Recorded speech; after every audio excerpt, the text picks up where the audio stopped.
que le monde ait jamais connues. Les nuages transportent du strontium, du césium et du plutonium sur des milliers de kilomètres, jusqu'en Suisse. On procède à des travaux d'extinction. Au risque de leur vie, ces hommes creusent un tunnel pour permettre la construction d'une dalle de béton qui doit empêcher l'effondrement du réacteur.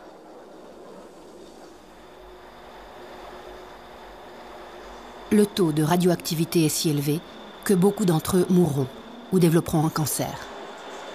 Ce n'est que plusieurs jours après la catastrophe que ces images parviennent en Suisse. L'ancien conseiller fédéral, Léon Schlumpf, était alors ministre de l'Énergie. C'est quelques jours après la catastrophe, fin avril, début mai, qu'on a reçu les premières informations.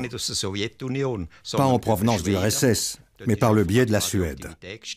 Ils avaient apparemment constaté une augmentation de la radioactivité. Là, on a subitement appris que c'était peut-être une centrale ukrainienne qui pouvait être à l'origine de ce phénomène. On n'a pas eu d'informations plus précises, pas même de la part de l'URSS, ce qui fait que les premiers jours, on ignorait ce qui s'était passé et l'importance de la catastrophe. On ne pouvait pas juger de l'impact que ça pourrait avoir sur nous en Occident.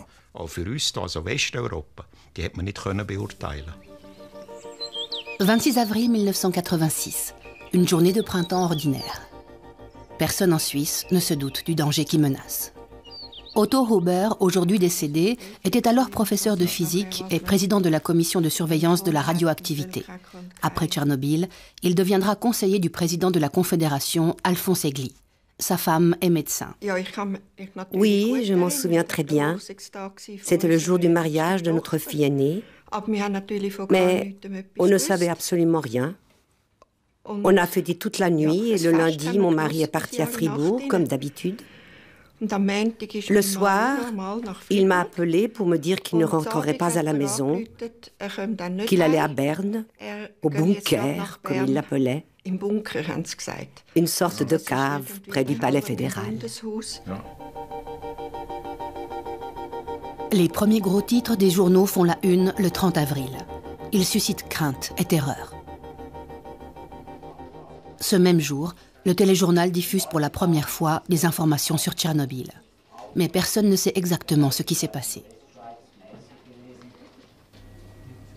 Sur cette première carte, on aperçoit distinctement les vents au-dessus de l'Europe.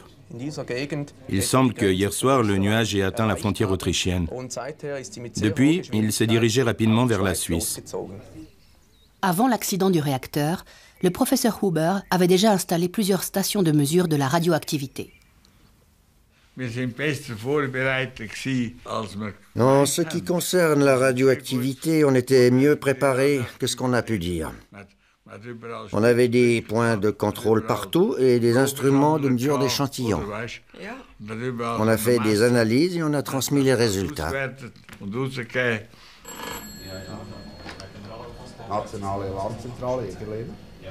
2 mai 1986 à Zurich. Mise en service de la centrale nationale d'alarme. Depuis le bunker du palais fédéral, le professeur Huber supervise l'opération. La ligne téléphonique d'urgence mise en place est vite débordée. Les taux et les valeurs limites de radioactivité provoquent l'inquiétude. Je me souviens que le conseiller fédéral Egli a dit un jour « on n'y comprend rien ». Un jour, on parle de Sievert, un autre de Rem, puis de Becquerel. Personne ne sait de quoi on parle. Entre-temps, le niveau de radiation ne cesse d'augmenter. Des échantillons sont prélevés dans tout le pays. Des collaborateurs de l'Institut de recherche de Würenlingen analysent la radioactivité de l'eau, du lait et de l'herbe. Nous mesurons cet échantillon d'herbe à l'aide d'un détecteur en confinement isolé. Nous voyons très clairement que la radioactivité dans l'herbe est sensiblement plus élevée qu'en temps normal. Elle se situe à près de 10 nanocuries par kilo d'herbe. Mais ces valeurs ne représentent pas encore un danger pour la population. La peur de la radioactivité augmente, même si les scientifiques et les autorités font tout pour calmer la population. Le 3 mai, à la radio, Léon Schlumpf, conseiller fédéral, est interrogé sur la nécessité d'un temps de réflexion en matière de centrales nucléaires. D'après ce que nous savons aujourd'hui de l'accident de Tchernobyl, bien que l'enquête soit encore en cours, il n'y aura pas de conséquences sur notre politique énergétique, ni même sur les mesures de sécurité à adopter. On peut être rassuré. Il n'y a aucune raison de s'alarmer par rapport à d'éventuels dangers pour notre pays. Plus tard, on lui reprochera d'avoir minimisé l'affaire. La radio m'a demandé de faire une déclaration à ce moment-là, donc début mai. J'ai bien compris qu'il y avait un réel besoin d'informations. Ma déclaration était basée sur le peu de renseignements dont nous disposions. Alors, après coup, on est évidemment venu me dire, quand on a su ce qui s'était passé, « Mais vous avez dit ça. C'est tout le problème de l'information. » À la DSN, division principale de la sécurité des installations nucléaires, à Vürenlingen, la tension monte. En tant que directeur, Roland Nägelin était à l'époque chargé de la sécurité des installations nucléaires. Avec son équipe, il a examiné les mesures à prendre en Suisse, dans cette pièce réservée aux urgences.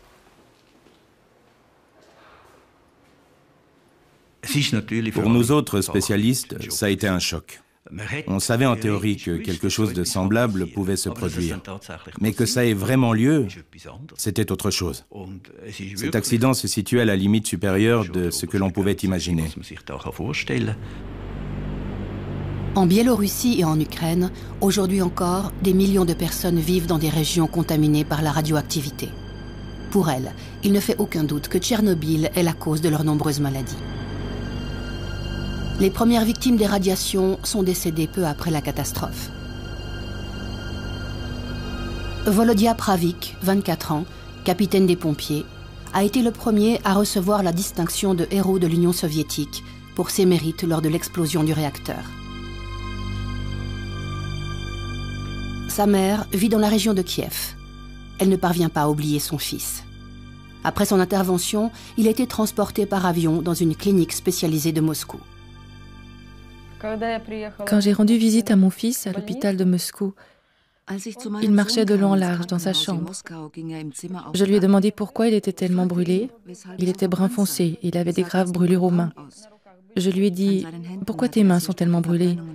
Il m'a répondu « Tu sais maman, quand j'ai grimpé sur le toit du réacteur, j'ai tout de suite compris qu'une énorme catastrophe s'était produite. Des morceaux de graphite brillaient partout. On a essayé de les éteindre, puis après on les a jetés depuis le toit.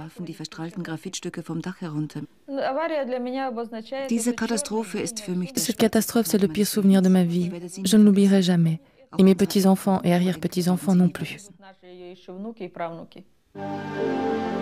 10 jours après la catastrophe, la télévision suisse alémanique consacre une émission à Tchernobyl. La Suisse également touchée par la radioactivité. Après la catastrophe nucléaire de Tchernobyl, il n'y a plus qu'un seul sujet de conversation.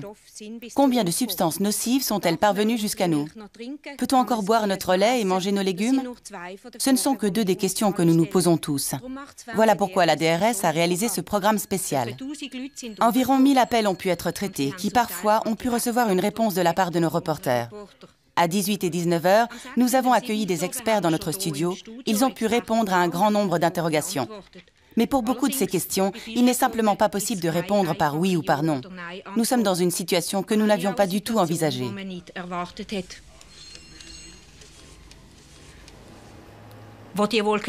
Quand le nuage est arrivé, les gens ont bien sûr été très ébranlés. On ne voyait rien, on ne sentait rien, mais on savait que quelque chose de dangereux était là, que ça pouvait provoquer des cancers.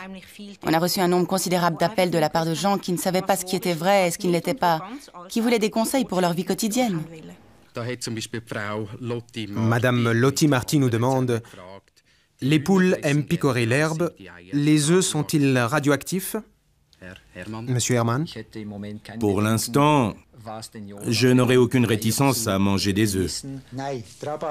Non, vous n'avez pas besoin de jeter votre rhubarbe à la poubelle. La radioactivité se présente sous forme de poussière à la surface de la plante. En la lavant et en l'épluchant, on élimine la radioactivité. Selon toute vraisemblance, les yaourts sont déjà chargés en iode et en césium. Les mesures n'ont pas encore été effectuées. Elles le seront ce soir. Tout ce que nous savons, c'est qu'il n'y a pas de degré de radioactivité qui soit équivalent au risque zéro. Nos valeurs limites sont basées sur des éléments juridiques et politiques auxquels nous nous adaptons. Mais avec les personnes sensibles, les enfants en bas âge, les nourrissons, les femmes enceintes, celles qui allaitent, il faut être très prudent.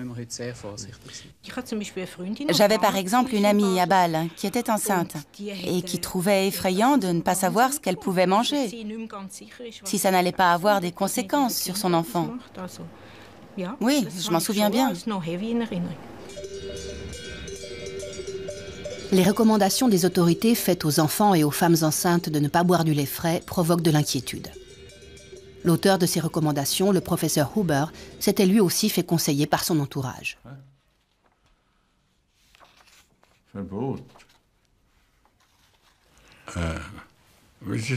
Comment c'était déjà? Le lait de vache contenait de l'iode.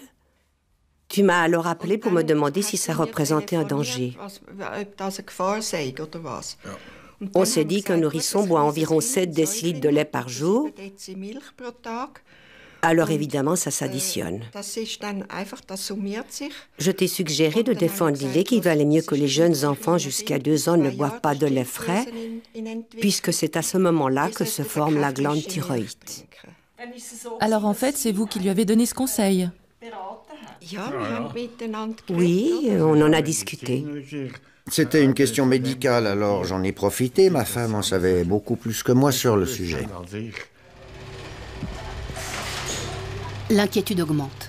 En mai, on assiste à une ruée sur le lait en poudre.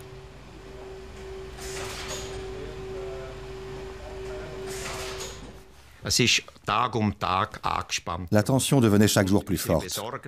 Nos inquiétudes grandissaient jour après jour. Grâce aux stations de contrôle réparties en Suisse, nous nous sommes rendus compte que la radioactivité avait aussi augmenté dans notre pays, ce qui nous créait beaucoup de soucis.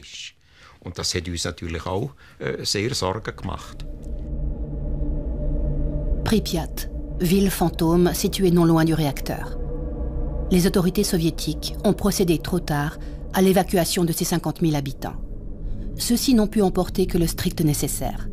Ils ne pourront plus jamais retourner dans leur logement fortement irradié. Depuis 20 ans, toute vie a disparu de ces lieux.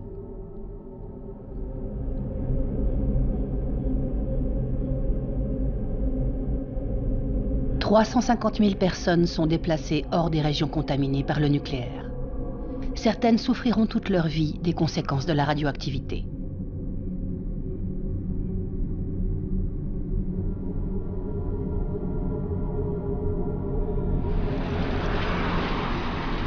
Après la catastrophe, dans la zone d'exclusion autour du réacteur, les travaux de décontamination fébrile s'attaquent à l'ennemi principal, la poussière radioactive.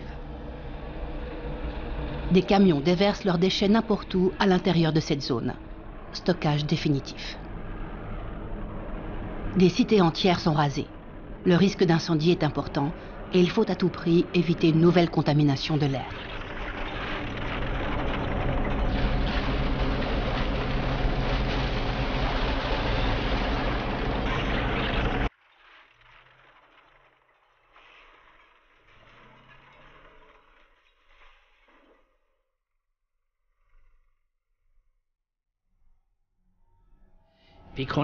J'étais consterné, complètement abattu. Surtout que nous avions en Suisse 5 centrales nucléaires en activité, notamment celle de Gösgen, que j'avais soutenue, dont j'avais encouragé la construction. Je me suis donc posé la question, est-ce que je suis sur le bon chemin? Est-ce que je peux continuer ainsi? Est-ce que l'homme peut supporter cette technologie? Après avoir profondément réfléchi, je me suis dit, c'est Tchernobyl qui a échoué, pas la technologie nucléaire.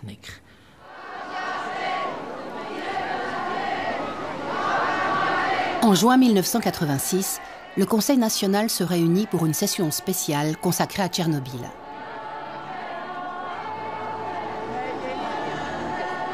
L'accident du réacteur bouleverse la Suisse.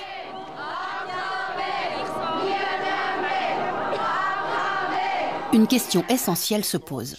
La Suisse peut-elle ou doit-elle renoncer à l'énergie nucléaire? En 1983, les économies d'énergie drastiques proposées par le conseiller fédéral Léon Schlumpf avaient été rejetées. Mais le ministre doutait de toute façon de leur impact réel. La conséquence que nous devons tirer est que malgré des mesures d'économie drastiques dans le domaine de l'électricité, nous continuerons à être confrontés à une augmentation de la consommation. Nous pouvons réduire ce taux de croissance, mais pas suffisamment pour nous permettre de renoncer à l'apport énergétique de nos 5 centrales nucléaires.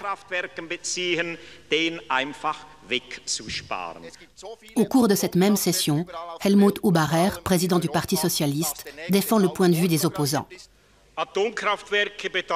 Les centrales nucléaires représentent une déclaration de guerre permanente aux générations futures. Mesdames et messieurs, il n'y a pas de centrales nucléaires communistes ou capitalistes. Il n'y a que des centrales nucléaires dangereuses.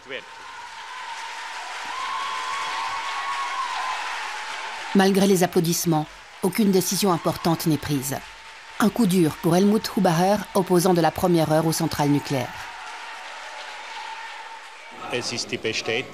C'est la confirmation que les choses continuent comme par le passé, que nous n'avons affaire qu'à de belles paroles. Je suis déçu par le manque de courage et d'esprit critique de notre gouvernement. En 1975, 11 ans avant Tchernobyl, Hubacher militait déjà aux côtés des premiers occupants du site de Kaiser Augst. Les travaux d'excavation de la nouvelle centrale atomique venaient de commencer.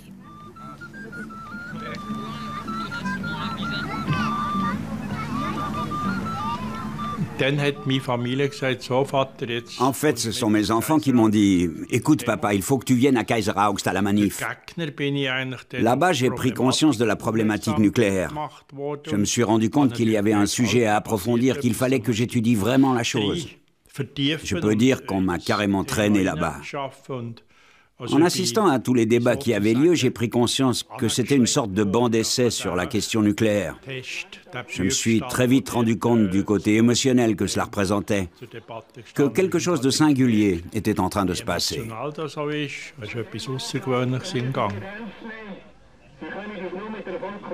Durant les années qui suivent, les participants aux manifestations antinucléaires sont de plus en plus nombreux, à Kaiser Augst comme à Gösgen.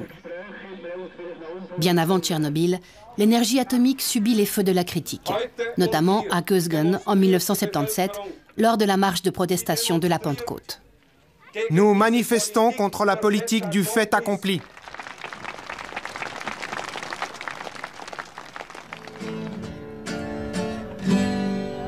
In Gösgen steht ein AKW und wer's nicht glaubt, kann's selber sehen. Die Fragen ist nicht lang und Sätze sind Gang.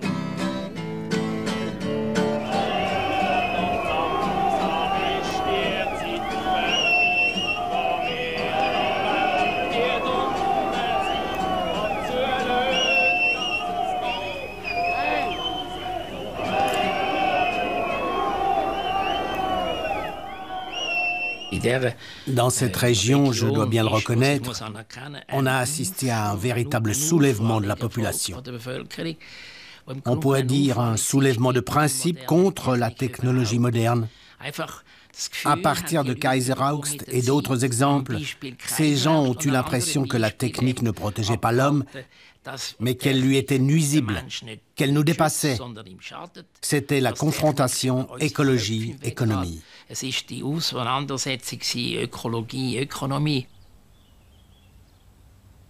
La nouvelle technologie s'impose malgré les oppositions.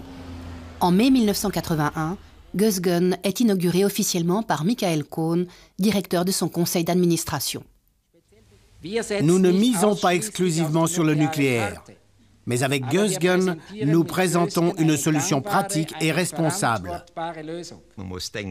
Il faut savoir que ces 5 centrales nucléaires représentaient environ 40% de la consommation d'électricité suisse. Abandonner cette filière, donc mettre ces centrales à l'arrêt, n'était simplement pas possible. Mais si leur exploitation avait représenté un grave danger, alors on aurait dû le faire, indépendamment des conséquences énergétiques.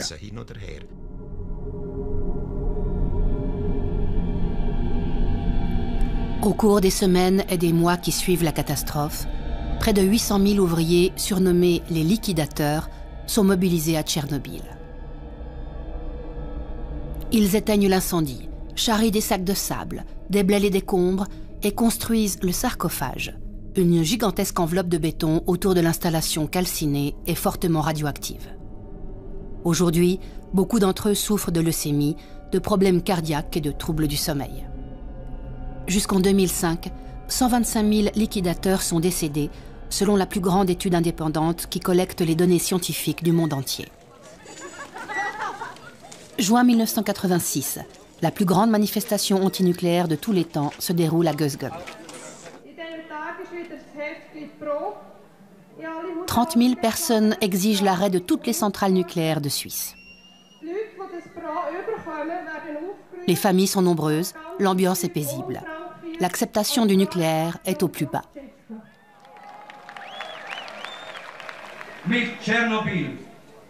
Avec Tchernobyl, nous avons eu la preuve que l'exploitation pacifique de la puissance atomique est une illusion, une chimère de l'être humain.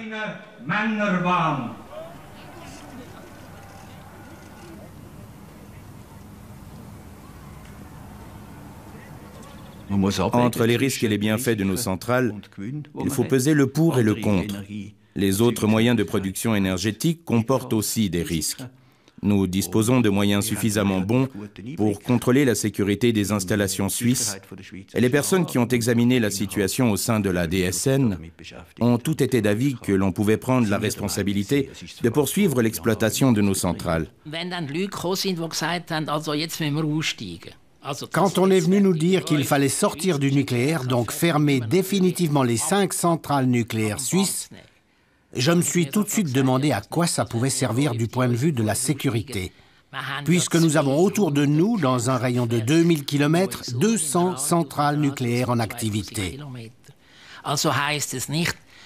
Cela veut dire qu'il ne s'agit pas de sortir du nucléaire, mais d'entrer dans une philosophie de sécurité internationale, tant dans le domaine technique que dans celui de la sécurité, donc de ne surtout pas y renoncer. Ce dialogue, des experts venus du monde entier s'efforcent de l'entamer en août 1986 à Vienne, au cours d'une réunion de l'Agence internationale de l'énergie atomique. Pour la première fois, les Russes fournissent des informations détaillées sur l'accident et sur les caractéristiques des réacteurs, de type RBMK, en service à Tchernobyl. Roland Neglin y participe avec une délégation suisse. L'instabilité à certains régimes de fonctionnement caractéristiques de ce type de réacteur russe a été une des causes principales de l'explosion avec les défaillances humaines. Aujourd'hui encore, 12 grands réacteurs RBMK sont en service en Russie et en Lituanie. Monsieur Negelin, est-ce qu'aujourd'hui un réacteur du genre de celui de Tchernobyl serait autorisé en Suisse ?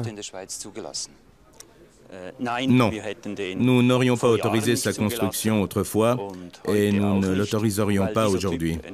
Ce type de réacteur n'est pas équipé d'éléments de sécurité obligatoires chez nous. Et la description que nous venons de recevoir nous en fournit la preuve. Tout cela s'est développé sous le titre général de « culture de la sécurité ». Durant les années qui ont suivi, on a assisté à la mise sur pied d'une très large palette de mesures qui ont eu des répercussions sur les centrales nucléaires dans le monde entier. Malheureusement, je crois que pour les pro-nucléaires, cette catastrophe n'a pas vraiment servi de leçon. Ça s'était passé en Russie, en Union soviétique. Ils n'ont de toute façon pas la même technologie que nous. On est meilleurs qu'eux. Ceci n'arriverait pas chez nous. On s'est un peu caché derrière le prétendu « je m'en foutisme technique » des soviétiques pour ne pas faire un véritable examen de nos méthodes de production, ainsi que de nos capacités. Le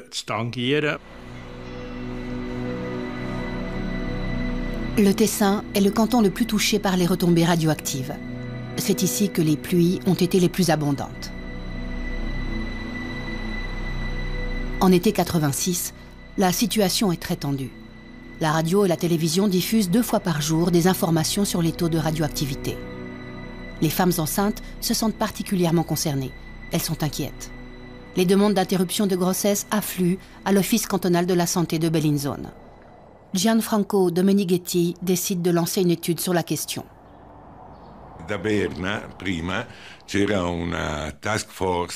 À Berne, on avait mis sur pied un groupe de travail spécial qui avait pour mission d'informer la population sur les dangers dus à l'accident du réacteur. Il disait qu'il pouvait y avoir un rapport entre la radioactivité et des malformations possibles du fœtus. Ce graphique montre le nombre d'interruptions de grossesse entre 1984 et 1988, mois après mois. On voit très clairement qu'en juin 1986, par rapport à la moyenne représentée par cette ligne noire, les interruptions de grossesse ont augmenté de 60%. Ce résultat statistique confirme, chiffre à l'appui, qu'une forme de panique s'est propagée parmi les femmes enceintes dans ce canton.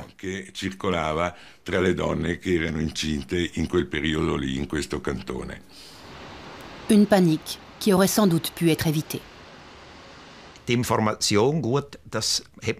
Par la suite, l'information s'est améliorée. Nous avons pris un certain nombre d'initiatives, notamment interpellé l'Agence internationale de l'énergie atomique à Vienne, où nous avons, au nom du Conseil fédéral, déposé un certain nombre de postulats. L'un de ceux-ci était l'amélioration de la communication et de l'information, mesure également applicable à l'intérieur du pays. Il faut reconnaître que dès le moment où on a disposé de renseignements, je parle bien sûr de renseignements fiables, on aurait dû informer davantage la population. La situation est nouvelle et difficile pour les autorités. Elles recommandent la prudence en ce qui concerne la consommation de viande et de lait. De fait, les doses de radiation ne sont pas alarmantes. Malgré tout, les autorités recommandent de laver soigneusement légumes et salades, avec pour conséquence une chute des prix. Les Suisses diminuent leur consommation de salade d'un quart et celle d'épinards de moitié.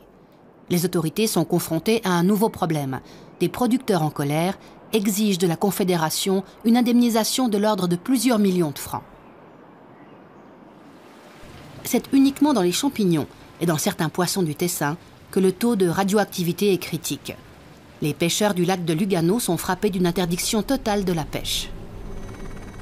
2 ans après Tchernobyl, les valeurs de radioactivité en Suisse sont revenues à la normale.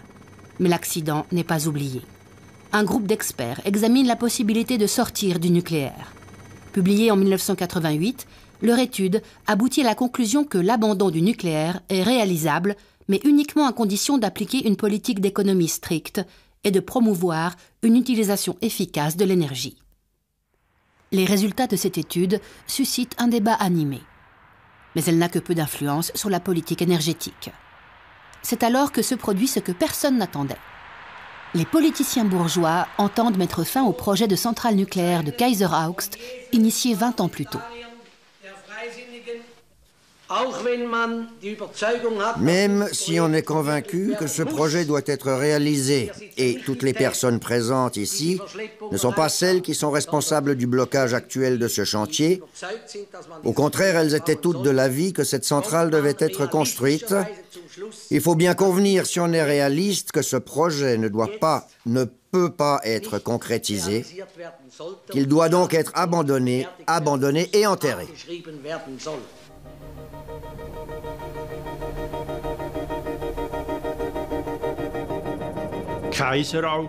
Kaiser Augst a représenté la fin des centrales nucléaires en Suisse. On en avait planifié 10. On en est resté à 5.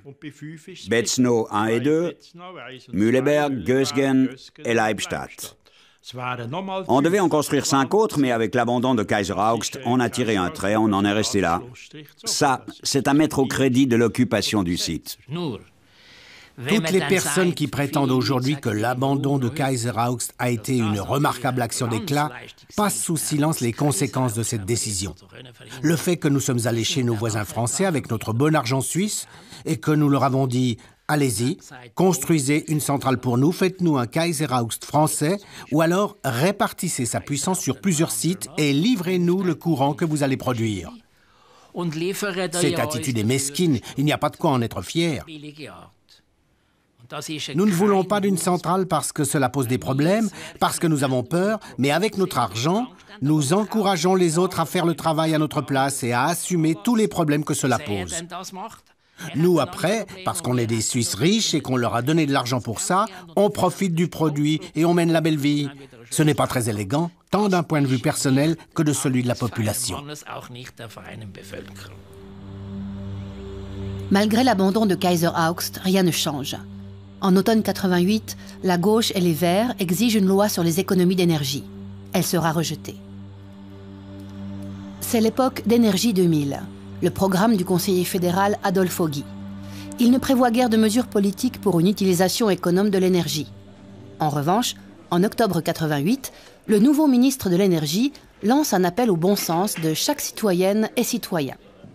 Cuire son œuf en prenant conscience de l'énergie utilisée, telle est la devise d'Auguy. Sa campagne sur l'énergie récompense d'un bravo celui qui économise chez lui à la maison.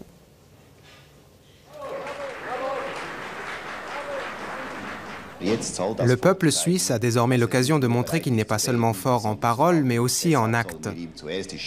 C'est pour cela que nous lui donnons la possibilité d'agir de son plein gré pour améliorer les choses dans le domaine énergétique.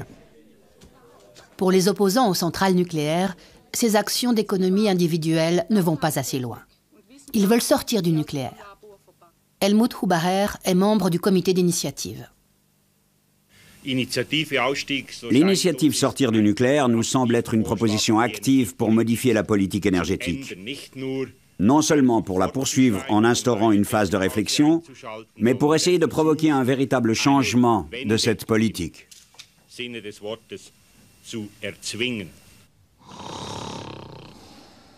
En automne 90, l'initiative pour l'abandon du nucléaire est soumise au peuple, ainsi que l'article sur l'énergie et l'initiative du moratoire.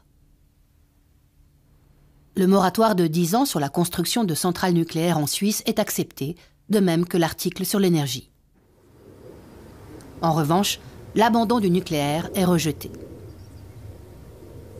Une demi-victoire seulement pour les opposants aux centrales nucléaires. La consommation d'électricité continue d'augmenter.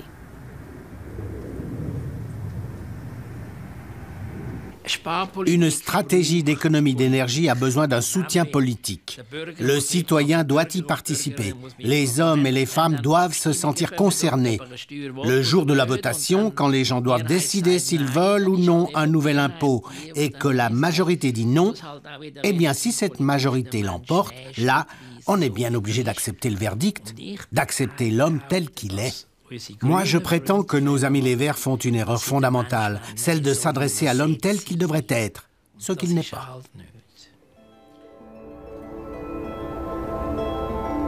Dans les années 90, nombreux sont ceux qui placent de grands espoirs dans les énergies alternatives.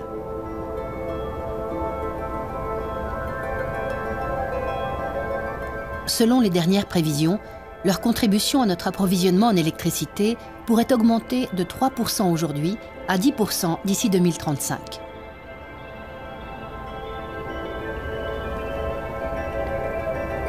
Ceci implique toutefois un encouragement massif des énergies alternatives.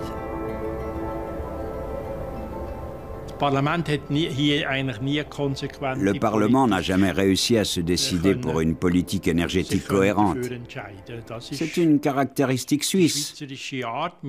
On se méfie de l'État, on ne s'engage qu'à moitié. On devrait, mais on n'en a pas vraiment envie. C'est sans doute pour ça que dans le domaine des sources d'énergie alternatives, on a régressé. Il n'y avait pas suffisamment de pression pour que l'on encourage ces technologies.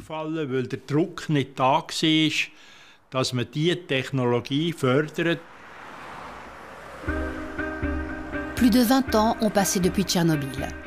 En Suisse, la consommation d'électricité et de pétrole ne cesse de croître. Les réserves en or noir diminuent et le robinet d'approvisionnement en gaz naturel pourrait être coupé. Le CO2 influence le changement climatique.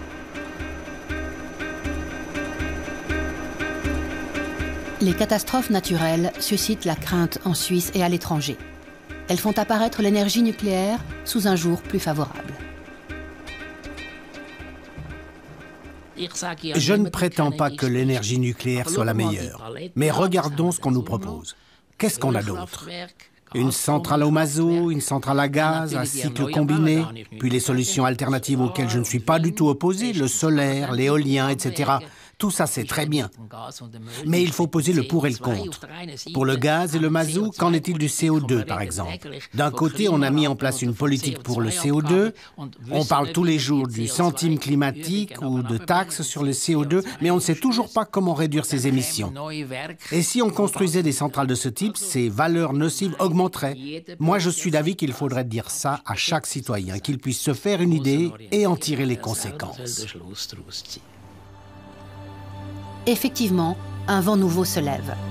En 2003, le peuple refuse la prolongation du moratoire sur la construction des centrales. L'initiative « Électricité sans atomes » est également rejetée. C'est de fait la reconnaissance de l'énergie nucléaire. Ceci, bien que l'entreposage des déchets ne soit pas résolu, et malgré la menace grandissante du terrorisme nucléaire. Ces centrales tournent comme des horloges. Là où il s'agit de rénover ou d'améliorer le fonctionnement, on le fait. Par conséquent, la confiance envers nos centrales s'est peu à peu renforcée. Cela dit, il y a toujours des opposants. Ceux-là, il s'agit de les convaincre. Ou alors qu'ils nous proposent de meilleures solutions. Une petite ville de Biélorussie, dans une région hautement contaminée. Plus de 20 ans après la catastrophe, les hommes et les femmes en subissent encore les conséquences économiques et sanitaires. La plus grande partie de la radioactivité est ingérée avec la nourriture. Les produits qui poussent dans les jardins, mais aussi les champignons, les baies, le gibier, le poisson et le lait. La population des campagnes est pauvre et les produits alimentaires d'importation sains coûtent très cher. Dans cette contrée perdue, non loin du réacteur, de nombreuses organisations internationales d'entraide, dont quelques Suisses, sont présentes. Dans un club réservé aux mères, les femmes apprennent à préparer fruits et légumes pour les décontaminer.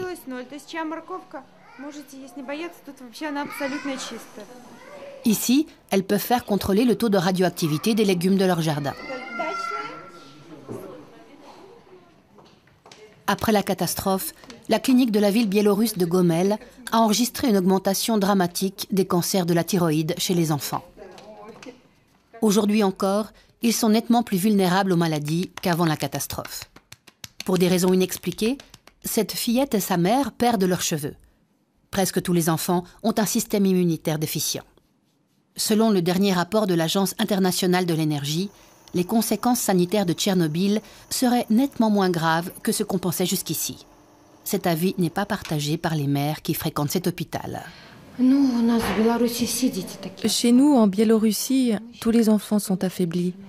Nous pensons que c'est à cause de Tchernobyl. Les enfants n'ont pratiquement pas de défense immunitaire. Ils souffrent d'immunodéficience. Les conséquences de la catastrophe sur la santé sont incertaines. Elles sont difficiles à prouver.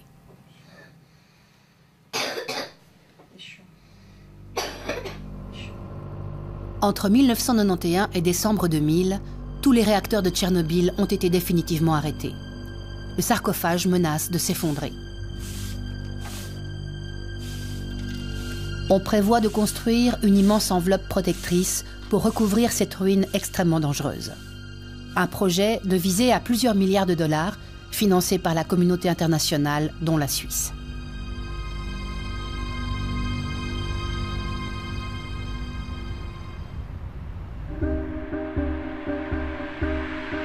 En Suisse, Tchernobyl est presque oublié. Malgré les appels aux économies d'énergie, la consommation d'électricité ne cesse de croître. Personne ne semble prêt à remettre en question son mode de vie actuel. Mais d'ici 2020 environ, Betznau 1 et 2, ainsi que Mühleberg, devront être mises hors circuit en raison de leur âge, puis plus tard, Gösgen et Leibstadt. Comment continuer? Il faut donc construire une nouvelle centrale? Si vous posez la question comme ça, tout le monde va s'affoler. Il faut construire une centrale de remplacement à la place de celle dont on arrête l'exploitation. Une centrale nucléaire moderne construite à neuf, selon des critères acceptables. Mais une centrale nucléaire, ça oui. Je maintiens ma position. Premièrement, économiser l'énergie, ça, c'est la plus grande source d'énergie. Deuxièmement, les énergies alternatives. On les encourage beaucoup plus vivement en Allemagne et en Autriche que chez nous. Le solaire, l'éolien, la géothermie et d'autres. Le nucléaire ne représente plus une alternative envisageable. L'énergie nucléaire, tant qu'on en a besoin. Non pas parce que commercialement parlant, cette énergie pourrait être intéressante. Uniquement quand les mesures d'économie auront été appliquées et tant qu'elle est nécessaire pour couvrir les besoins légitimes des citoyens. Une classe du gymnase cantonal de Baden en excursion à la centrale nucléaire de Leibstadt. La plus récente et la plus grande parmi les 5 centrales suisses. Pour ces élèves, c'est une excursion comme une autre. Quelle hauteur, la tour de refroidissement? 150 mètres. Bien estimé, 144 mètres. En ce jour de 2006, personne n'a peur. Pour ces jeunes gens, la catastrophe de Tchernobyl, c'est déjà de l'histoire ancienne.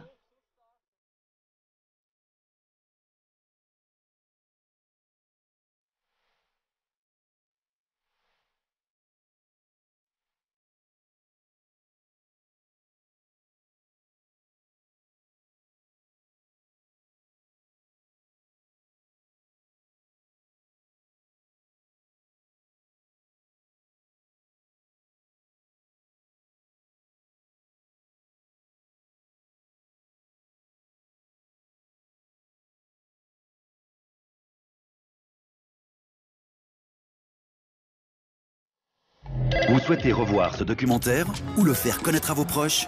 Retrouvez-le dans son intégralité, gratuitement, sur notre site www.ledoc.ch.